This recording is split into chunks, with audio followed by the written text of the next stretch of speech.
నగుమోము గలవాని నా మనోహరుని జగమేలు సూరుని జానాకి వరుని దేవాది దేవుని దివ్య సుందరుని శ్రీవాసుదేవుని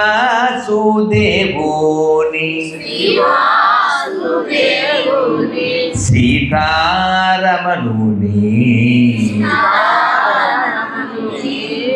నగుమోము గలవాని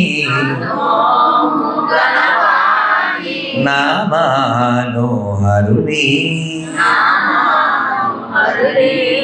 జగమేలు సూరుని జానాకి వరుని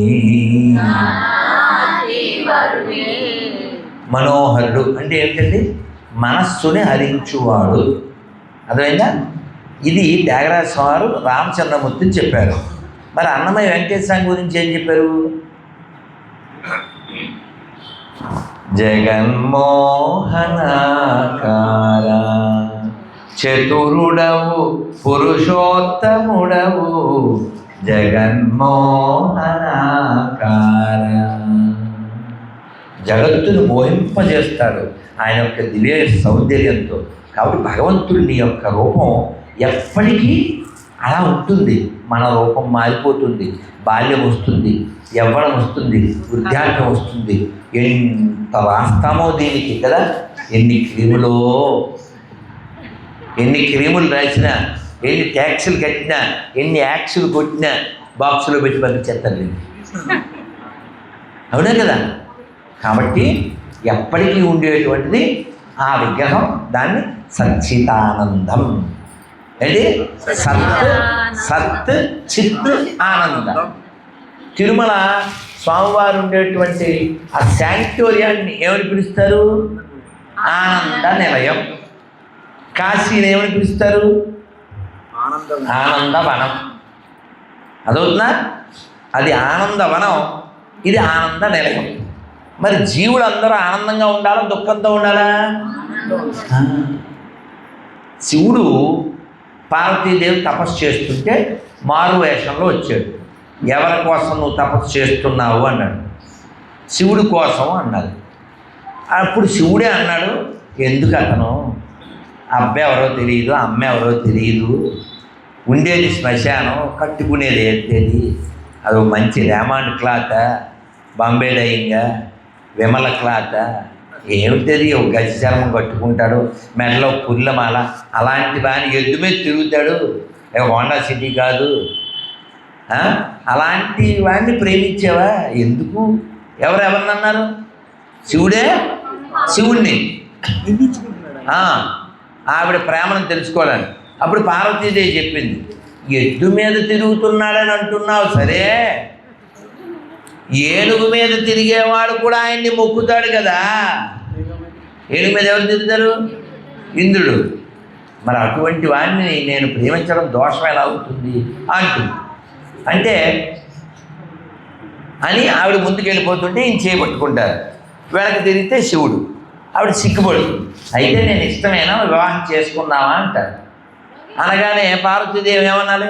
ఆ ఇష్టమేనండి, ఇంకా మళ్ళీ ఈస్ట్ ఆఫీస్కి వెళ్దామని చెప్పలేదు. ఎందుకంటే ఆవిడ మరి ఉత్తమ వెళ్ళాలి. ఆవిడ ఏమన్నా మా నాన్నగారితో మాట్లాడినాను. ఎవరి కోసం తపస్సు చేసింది? వచ్చాడు, మ్యారీ మీ అన్నాడు, క్యారీగా అయిపోవాలి కదా. ఏమంది? మా నాన్నగారిని అడగన్నాను. రాముడు వారి మెల్లో దండ వేసింది. ఎవరు? పెళ్ళి అన్నారు. ఈయనేమన్నారు? విల్లు ఎక్కువ పెడితే పిల్ల వస్తుందని నేను విల్లు ఎక్కువ పెట్టలేదండి, నేను క్షత్రియుని, సుసక్షత్రియుని, రఘువంశంలో పుట్టినవాడిని, అందుకని నా ధర్మం అది. అందుకని మా గురువు గారు చెప్పారు విల్లు ఎక్కువ పెట్టారు. పెళ్లి కోసం నేను విల్లు ఎక్కువ పెట్టలేదు. మా నాన్నగారిది, ఇదిగో వాట్సాప్ నెంబర్, మా నాన్నగారికి ఫోన్ చేయండి. గదమైందా? రాముడు నారాయణుడు, పార్వతి నారాయణి అన్నా చెల్లెలిద్దరూ లోకానికి మెసేజ్ ఇస్తున్నారు. మీరు పెళ్లి చేసుకుంటే అమ్మ బాబుని అడిగి చేసుకోండి, ఫ్రిడ్జ్లో మొక్కలు అయిపోకండి, మరకోళ్ళకి బలి అయిపోకండి. అర్థమవుతుందా? పిల్లలకి చెప్పాలి, ఇవి కూర్చోబెట్టాలి, గుడికి తీసుకురావాలి. బాగా చదువుకో, బాగా చదువుకో. 7వ తరగతికి హాస్టల్లో, 10వ తరగతి లోపల పోస్టర్. చచ్చిపోవట్లే, వదిలేశారు, వాళ్ళకి అదుపు లేదు. మీ జీవితంలో కుదుపు వచ్చేది, మీ ముదుపంతా వాళ్ళ శవానికి ఖర్చు అయిపోద్ది. ఎందుకని వదిలేస్తే ఏమవుతుంది? పిల్లలు అమ్మ భయం ఉండదు, నాన్న భయం ఉండదు, వాద్యం భయం ఉండదు, సెల్ ఫోన్ ఒకటి. పూర్వకాలంలో లేదు కదా, హాస్టల్లో పెడితే అదుపులో ఉంటాడు అంటానికి ఏం గ్యారంటీ లేని పరిస్థితి. దాని దెబ్బకి ఏమైపోతారు వీళ్ళు? ఆ విచ్చలవిడి మనసుతో సాంగ్ పాడుకుంటారు. ఏం సాంగ్ అది? రెచ్చిపోదా బ్రదర్, ఇదే సాంగ్. కానీ ఏం గుర్తు రావాలి? ఇలాంటప్పుడు చెప్పండి, రైట్ గారు పడుకుంటాడు. ఆల్రెడీ 7:30 దాకా పడుకున్నాడు, అంతే. సరిపోలేదంట, అందుకు మళ్ళీ పడుకుంటాడు. మామూలుగా నేనేం చెప్తా అంటే, ఈ సాంగ్ ఎవరన్నా పాడితే రెచ్చిపోతాం బ్రదర్ కాదు, చచ్చిపోతావు బ్రదర్, వెయిట్ చేస్తుంది వెదర్, ఎవడు తీస్తాడు లెదర్, ఆల్రెడీ ఈ దేర్ యువర్ మదర్. కాబట్టి మనం పిల్లలకి చెప్పాలి, ఈ జన్మ చాలా గొప్పది. ఈ భూమండలంలో భారతదేశంలో మనిషిలా పుట్టాము, అది కూడా కృష్ణా తీరాన్ని పుట్టాము. ఓ నది పక్కన, ఓ నది పరివాహక ప్రాంతం పక్కన పుట్టడం ఇంకా ఇంకా భాగ్యం అండి. ఈ నేల మామూలు నేల కాదండి. కృష్ణదేవరాయలు వచ్చినటువంటి కృష్ణా తీరం ఇది. ఆముక్తమాల్యద రచించబడిన నేల ఇది. ఆంధ్ర మహావిష్ణువు కొలువైన నేల ఇది. పాండురంగ నెలవైన నేల ఇది. అదేంటి సముద్ర తీరంలో ఉంది ఇంకొక ఊరు, అది హంసలదేవి. ఇవి మామూలుదా? ఎన్ని విశేషాలండి. కనదుర్గ ఇక్కడే, కృష్ణా తీరం ఇక్కడే, మంగళగిరి, మోపిదేవి. ఒకటా రెండా? ఎందరెందరు గొప్ప వాళ్ళు పుట్టారండి. సినిమా రంగంలో లబ్ధ ప్రతిష్ఠులైన అన్నగారే కాక కవి, సాహిత్యపరులు ఎందరు పుట్టారో. అందువలన మనం ప్రతిదానికి గర్వించదగినటువంటి పరిస్థితిలో ఉన్నాం. నాకు పొద్దున్న రైలు దిగానా, వస్తున్నాను, అసలు ఇంకా కారు 4 అడుగులు వేసిందో లేదో మా ఆంజనేయ స్వామి గారు వచ్చి, స్వామి క్షమించాలి లేట్ అయిపోయింది అన్నారు. అది పాపది సెల్లో తప్పు చూపించింది. అది గుడి అడుగుతుంది, మేము దిగిపోయాం. వచ్చేసారు, ఏంటంత లేట్ అవ్వలేదు. కారు ఎక్కి 4 అడుగులు అలా వస్తున్నాం. అక్కడ ఒక గొర్రె సంబంధితం, ఈ పక్కన ఇంకో గొర్రె సంబంధితం. ఇంకా ఎందుకు గొర్రెలు అవ్వాలి? ఎందుకు గొర్రెలు అవ్వాలి? ఎందుకు గొర్రెలు అవ్వాలి? ఇప్పుడు ఎవరైనా అమ్మ పూర్తి భోజనం వడ్డిస్తే, వేడివేడి భోజనం వడ్డిస్తే అది తినడం మానేసి ఏదో పాసిపోయింది రోడ్డు పక్కన పడేసింది, ఎందుకు తినాలి? ఎంత వైభవం కలిగిన నేలలో పుట్టామండి. పౌరుష ప్రతాపాలకి పేరు కలిగినటువంటి నేలలో పుట్టాం. మీకు విజయరామరాజు పేరు విన్నారా? వాడు తిట్టకూడదు కానీ పోరంబోకు వెదమా, కేవలం ఈగో అండి, ఏమీ లేదు. వాడు ఆ కోళ్ళ పందాల్లో ఓడిపోయాడు, అంతే. ఈగో వచ్చేసింది. ఎవరితో గెలిచాడు? బుస్సితో గెలిచాడు. బుస్సి ఎవడండి? బ్రిటిష్ వాడు. వాడితో కలిసి బొబ్బిలి కోట మీద ఫిరంగులు దాడి చేయించాడు. రంగరాయుడిని వాళ్ళని అందరినీ వెన్నుపోటు పొడిచాడు, చంపించాడు. ఈ తాండ్ర పాపారాయుడు వచ్చి వాడి గుండెల మీద కూర్చుని కత్తి తీశాడు. ఆ బాబు తీస్తే పాపరాయుడు పాపయ్య ఇది ధర్మం కాదన్నాడు. ఎరా, వెన్నుపోటు పొడిచినప్పుడు ఇది ధర్మం నీకు గుర్తులేదా? నీకు ఇదే సాక్షి, ఇదే శిక్ష అని పొడవపోతే నీకు బొబ్బిలి కోట చేస్తాను ఏరుకో అన్నాడు. ఛీ! బొబ్బిలి కోటని విదేశీ తొత్తులతో కలిసి శ్మశానంగా మార్చావు కదరా. ఆ శ్మశానాన్ని ఏలుకోవడానిక? నీ ప్రాణాల కోసం ఆ శ్మశానాన్ని నాకు ఇస్తావా? నన్ను అడుగుంటే 4 గుళ్ళు చేయించి నీకు ఇచ్చేవాడిని కదరా అని చెప్పి నీకు ఇదే శిక్ష అని వాడిని పొడి చంపేస్తాడు. చంపేసిన తర్వాత, అమ్మా మల్లమాంబ, శత్రువుని నిర్మూలించి నా ప్రతిజ్ఞ నెరవేర్చుకున్నాను తల్లి, ఈ లోకంలో నాకెవరు లేరు, నేను వచ్చేస్తున్నాను తల్లి అని ఆయన పొడుచుకుపోతాడు. వాడు వస్తాడు, గుస్సిగాడు అరెస్ట్ ఇమ్మంటాడు. అప్పుడు చెప్తాడు ఎంత చెండ్ర ఇప్పుడు జరుగుతూ చెప్తాడు పాపరాయుడు, మీరా మమ్మల్ని బంధించేది? ఈ మాతృభూమి రక్షణకై పుట్టినటువంటి ఏ వీరుడు ఒకరి చంపడమో ఒకరి చేతితో చావడమో జరుగుతుంది తప్ప ఇంకొకరి చేతిలో బంధింపడం జరగదు. తుచ్చులారా, ఈ మా మాతృభూమికి రక్షణ కొరకై కాచిన ఈ రక్తం ఒక్కొక్కటి వేలై లక్షలై మీ విదేశీ పాలన అంతమొందిస్తుంది. ఇదే నా ప్రతిజ్ఞ అని చెప్పి జై మల్లమాంబ అని వారు వెళ్ళిపోతారు. అటువంటి పాపారాయుడు పుట్టిన నేలలో పుట్టి పౌరుషం లేకుండా గొర్రెల్లా ఎలా జీవిస్తారా? సిగ్గు లేకుండా వాడు రక్తం కార్చాడు. ఎస్, నా కోసం రక్తం కార్చింది ఒక పాపారాయుడు. ఓ భగత్ సింగ్, ఓ ఆజాద్ చంద్రశేఖర్, ఓ నేతాజీ సుభాష్ చంద్రబోస్. వీళ్ళని కదా గుర్తించుకోవాలి. అందులో తెలుగు వాళ్ళం మన మీద ఎంతో ఆశలు పెట్టుకున్నారండి. 52లో మనకు 47లో స్వతంత్రం వచ్చిందా, 52లో మన మీద పాట రాశారు. అది కమ్యూనిస్టే అయినా, అంటే అంత నికృష్ట కమ్యూనిస్ట్ కాదనమాట. అప్పటికే ఆయన పేరు కృష్ణ అని, మంగళగిరి ఎమ్మెల్యే, పల్లెటూరు పిల్ల. ఎంత మంచి సాంగ్ అంటే, మన మీద ఆశ పెట్టుకుంది భారతదేశాన్ని, నువ్వు దిక్కై చొక్కాని అయి నడిపించాలి ఈ భారతదేశాన్ని అని ఎక్స్పెక్టెడ్ సాంగ్ అది. ఆ 3 లాస్ట్ ఛానల్లో ఏంటనుకుంటున్నారు?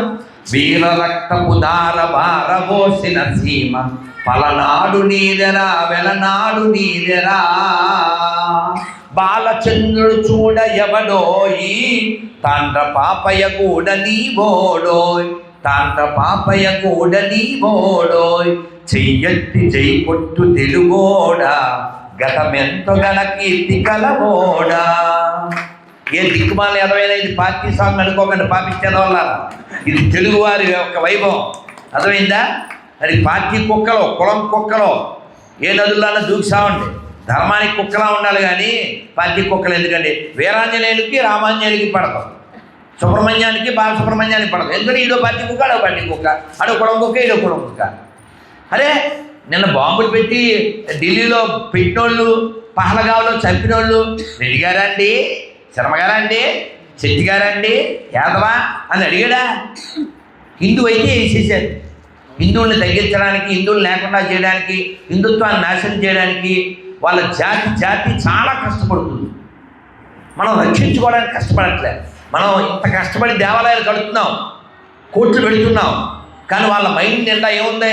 ఇవన్నీ త్వరలో కూల్చేయాలి. అది ఒక్కటే సింగిల్ మెదడు 1000 ఏళ్ళ నుంచి. వాళ్ళు కొన్ని లక్షల దేవాలయాలు కూల్చారు, కొన్ని లక్షల దేవాలయాన్ని మార్చేశారు, పైన గోపురం తీసి లోపల గోపురం పెట్టేశారు. ఓ రాజమండ్రి పెద్ద మసీదు, అది వేణుగోపాల స్వామి గుడి. కాశీ మొన్న 10 రోజులు ఉన్నాను, అది విశ్వనాథుడి గుడి. అవన్నీ ఆక్రమించేశారు. మనం 500 ఏళ్ళు ఫైట్ చేసి ఒక్క గుడి మళ్ళీ వెనక్కి తెచ్చుకున్నాం. ఏంటిది? అయోధ్య. ఆడు ఓపెన్గా చెప్పాడు, మేము పెరిగిన తర్వాత మా 10 సంతానం ఉత్పత్తి అయిన తర్వాత దాన్ని కూల్చేస్తామన్నాడు. మీకు సిగ్గులే వాడిని భయ్యాడడానికే? ఏ పుట్టారు మీరు? మీలో దరిద్రులు ఉన్నారా అని అడిగాను అనుకోండి, మీరు ఏమి సమాధానం చెప్తారు? దరిద్రుడు అంటే మీకు డెఫినేషన్ ఏంటి? ఏమనుకుంటారు మీరు చెప్పండి? డబ్బు లేనివాడేనా? దరిద్రుడు అంటే సిగ్గు లేనివాడు, స్వాభిమానం లేనివాడు, జ్ఞానం లేనివాడు, గతం మరిచిన వాడు, వాడు దరిద్రుడు. అటువంటి దరిద్రులు దండిగా ఉన్నారు ఈ దేశంలో, ముఖ్యంగా ఈ రాష్ట్రంలో. గతం మరిస్తాడు కదా వాడు, మతం మారుతాడు. అందుకని ఎవడైనా సరే కొనేటప్పుడు, తినేటప్పుడు హిందీలో దేకండి అంటే ఏంటండి? హిందీలో దేకు అంటే హిందీలో దేకపోతే ఏమవుతుంది? తెలుగులో దేకుతుంది.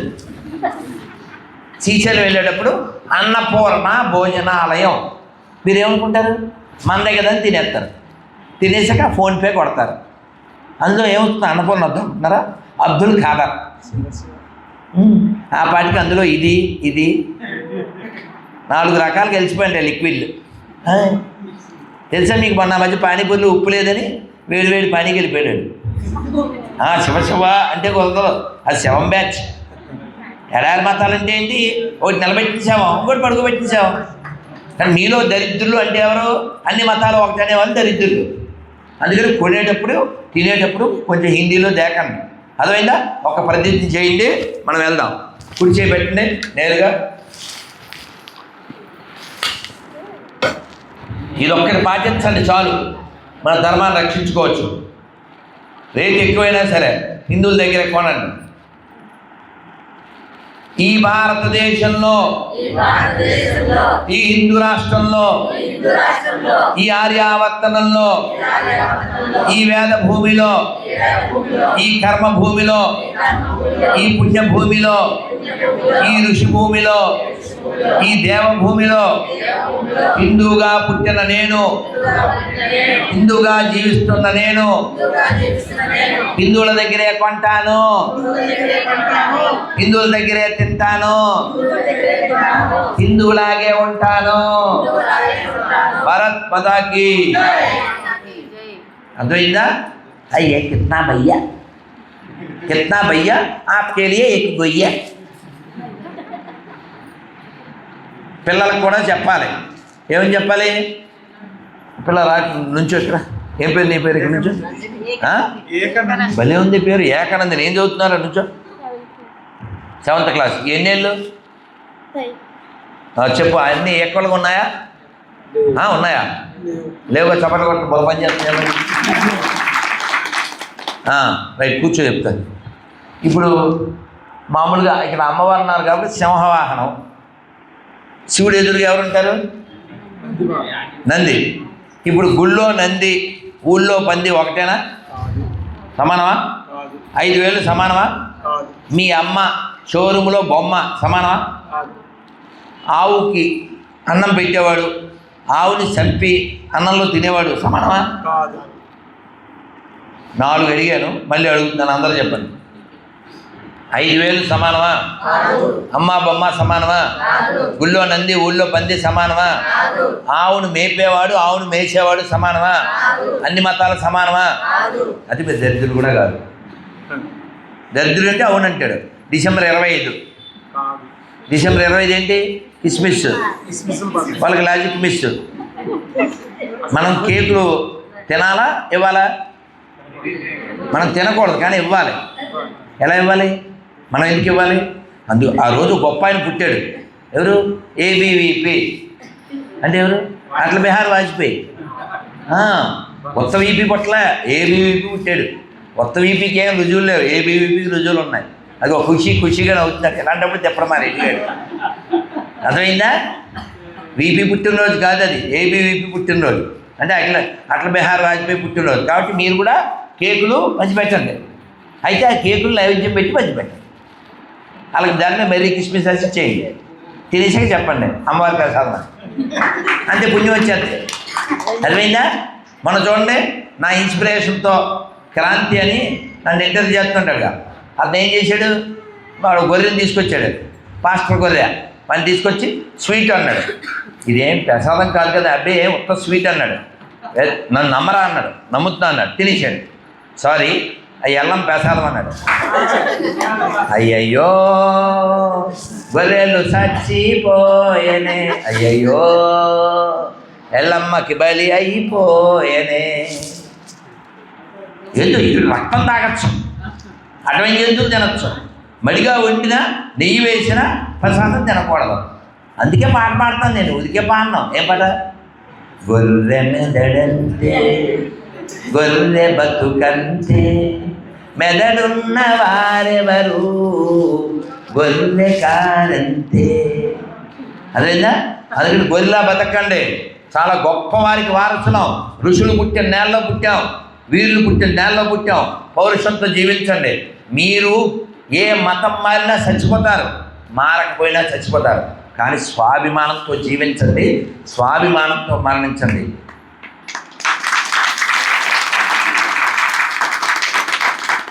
ఆజాద్ చంద్రశేఖర్ 29 ఏళ్ళంతే. ఆయన ఒక పార్కులో ఉన్నాడని మన ఎదవలు ఇంటి దొంగలు ఉంటారు కదా, వాళ్ళు చెప్పేశారు. వాళ్ళు చుట్టుముట్టేశారు బ్రిటిష్ వాళ్ళు. ఆయన ముందు నుంచి వాళ్ళ చేతుల్లో చావకూడదనేటువంటి తలంపుతో ఉన్నాడు. ఆ తుపాకీలో ఉన్న గుళ్ళల్లో కాల్చగలిగినవి కాల్చి ఒక్క గుండు మాత్రం మిగిలింది. చుట్టూ వాళ్ళు ఉన్నారు. అమ్మా, నేను మళ్ళీ ఈ మాతృభూమి రక్షణకై మళ్ళీ పుడతాను తల్లి, నీ ఒడిలోనే పుడతాను అని ఆఖరి గుడి ఆయన కాల్చుకుంటారు.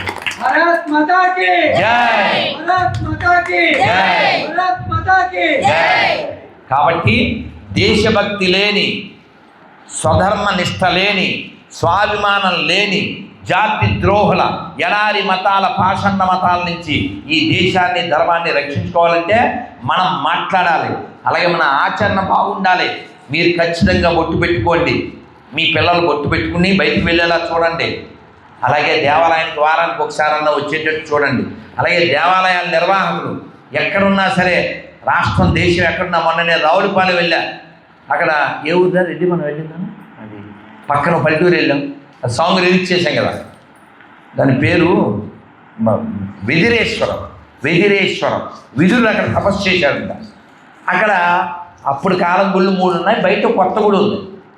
ఈ గుడి పూజారి ఆ రామాలయం చుట్టూ శ్లోకాలు రాయించారు. నేను వాళ్ళతో చెప్పించాను, అది కూడా రామాయణంలో ముఖ్య శ్లోకాలు.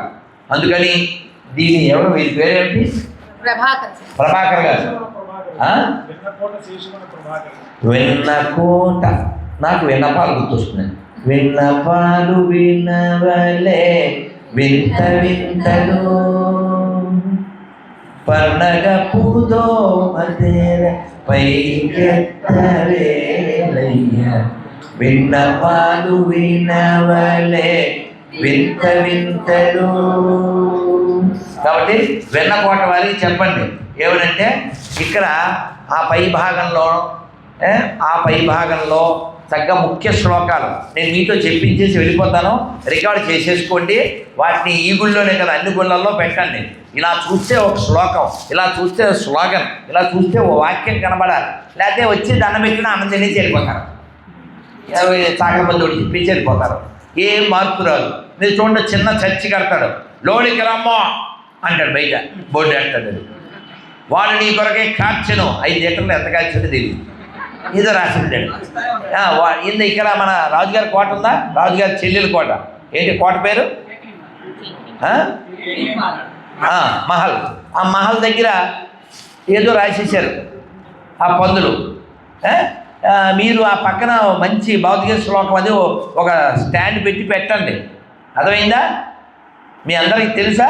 రఘుపతి రాఘవ రాజారాం, పద్యత్ పావన సీతారాం, 3వ లైను చంపేస్తాను పాడితే. అలా బూతులు పాడచ్చా గుళ్ళో? అది పచ్చి బూతం. అది 3వ లైన్ అది కాదు, పొట్టోడు రీమిక్స్ చేశాడు. అసలు నేను పాడతాను వినండి. మీరు కూడా బాగుంది. వీళ్ళు చచ్చిపోతున్నాను నమ్మలేక. మరి ఎడిగాడు ఎంత చెప్పడం. సరే నాన్న, అసలు పాడదానే, అది డూప్లికేట్. వాడు కేటు, ఆ సాంగ్లో 3వ లైన్ డూప్లికేటు. అందుకే మనం వేయాలి వేటు, లేదా మనకి చేటు. వాడికి ఇవ్వకండి చోటు. రఘుపతి రాఘవ రాజారాం పతిత పావన సీతారాం. రఘుపతి రాఘవ రాజారాం పతిత పావన సీతారాం. గంగా తులసి సాలగ్రాం గంగా తులసి సాలగ్రాం భద్రగిరీశ మేఘశ్యాం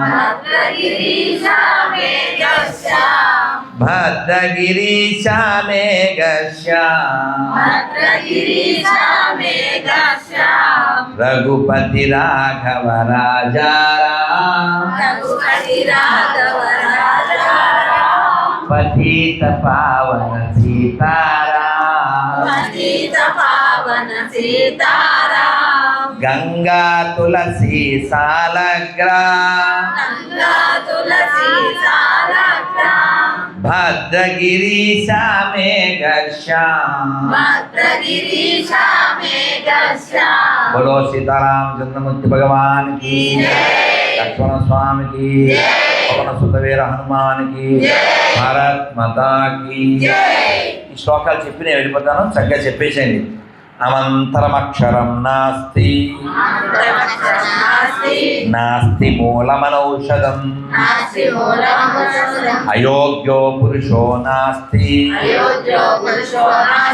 యోజక తత్ర దుర్లభ.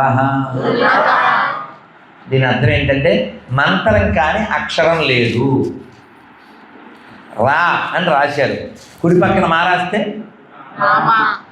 రా అని అక్షరం రాశారు, ఎడం పక్కన ఏ రాస్తే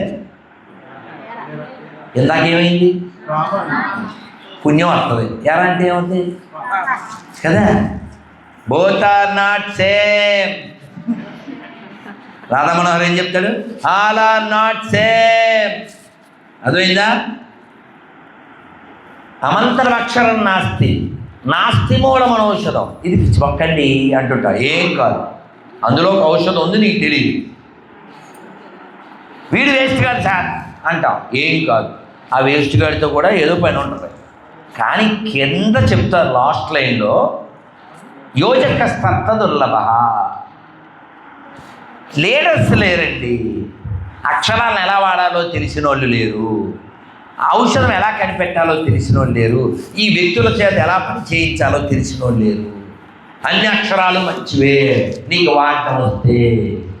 సర్వే జన లోకా సమస్త.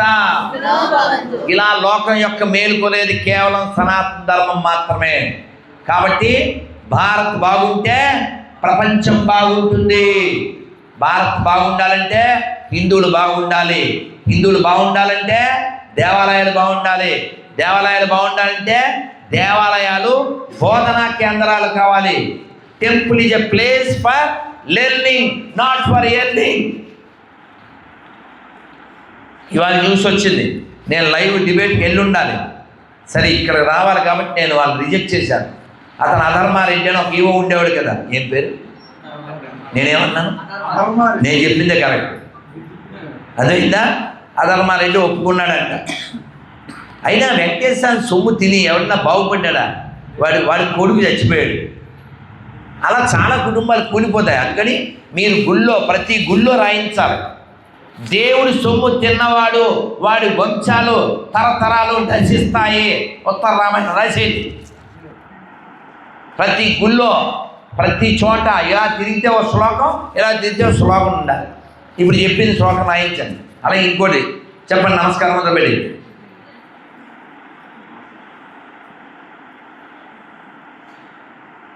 కాలక్షేపో న కర్తవ్యం క్షీణమాయుర్ దినే దినే యమస్య కరుణా నాస్తి ధర్మస్య త్వరితగతి.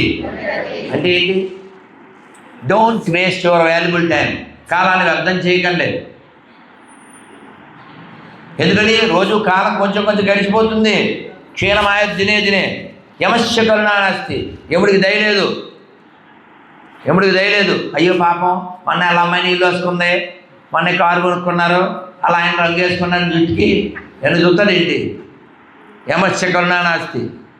అందుకని ఏం చేయాలి? ధర్మస్య త్వరితగతి. తొందరగా బ్యాగ్ సర్దుకోవాలి. ఎప్పుడు సిద్ధంగా ఉండండి, ఎప్పుడు శుద్ధంగా ఉండండి. ఆ శ్లోకం రాయించండి. ఇంకో చోట ఇంకో శ్లోకం. నమస్కారం మొదలుపెట్టండి. ఆపదామపహర్తారం ధాతారం సర్వసంపద లోకాభిరామం శ్రీరామం భూయో భూయో నమామ్యహం. ఆపదామపహర్తారం అంటే ఏంటంటే ఆపదల్ని హరించువాడు. అలాగే దాతారం సర్వసంపదాం, అన్నీ సంపదలు ఇచ్చేవాడు. లోకాభిరామం. అర్థమైందా? రామం అంటే రాముడు అంటే ఆనందం. రామ రమైతి రామ. అర్థమైందా? ఆ రెండు అక్షరాలు ఎంతో గొప్పవి. ఆ రెండు అక్షరాలు పట్టుకుని ఓ త్యాగరాజు ఉద్ధరింపబడ్డాడా లేదా? ఆయన 96 కోట్ల రామనామం చేశారు కదా, రోజు 1,25,000. అలాగే రామదాసు గారు, అలాగే కవయిత్రి మొల్ల, అలాగే పోతన, వీళ్ళంతా రాముని పట్టుకుని, ఒక కబీరదాసు, ఓ తులసీదాసు, రామ అని 2 అక్షరాలు పట్టుకుని వాళ్ళంతా ఉద్ధరింపబడ్డారు లేదా? అందుకే నోరిప్పితే మనం నామని చెప్పాలి. అందుకే పల్లెటూరులో కూడా పాడతారుగా, పలకండి పలకండి రామనామము, మీరు పలకమంటే పలకలేని రామనామము. కాబట్టి రామ నామాన్ని అంటూ ఉండండి. అలాగే ఎప్పుడు ఇంట్లోంచి బయటకు వచ్చినా ఓ శ్లోకం చెప్పుకోవాలి. జయత్యతి బలో రామో లక్ష్మణస్య మహాబల, రాజా జయతి సుగ్రీవో రాఘవేణాభిపాలిత.